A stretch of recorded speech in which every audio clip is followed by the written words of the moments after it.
Tomiote, l'histoire. Mon histoire avec le cancre de macaque. Vous savez, d'abord, il est essentiel de dire ici que je ne dis pas qu'il est le seul. Je ne dis pas que je la dis que.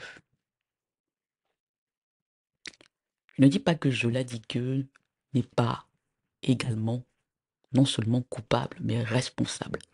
Je dis que celui qui a véritablement provoqué la chute de Fotso Victor, c'est le cancre de macaque. C'est le cancre de macaque. Et je dis que c'est lui qui a fabriqué, je la dis que non, il n'est pas responsable du fait qu'elle soit comme elle est. Il n'est pas responsable du fait qu'elle en voulait tellement à son père pour tant de choses qu'elle a traité comme l'a traité, qu'elle l'a maltraité, qu'elle l'a brimé. Mais il a encouragé cela.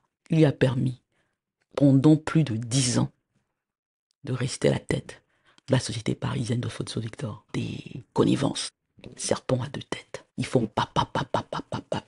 Mais c'est de la comédie, connivence. Ils se sont apprivoisés. Ils ont décidé pour tuer tous les autres. Et pour me tuer, moi surtout, et faire que je reste seul. Ils se sont entendus en se disant, ok, c'est toi et moi, les autres seront comme ça.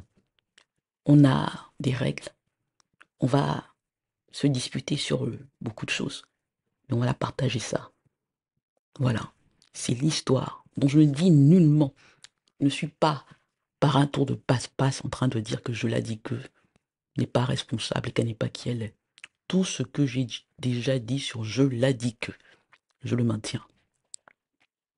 Mais ce qui se passe à Paris, ce qui se passe à l'hôpital américain, se passe avec la complicité des enfants, se passe avec la complicité du cancre de macaque, qui, bien qu'il venait de sortir de prison, grâce à son père, il peut penser que non, il a laissé une fortune incroyable, qu'il a payé mon tonton Sam, Samuel Vandoyolo.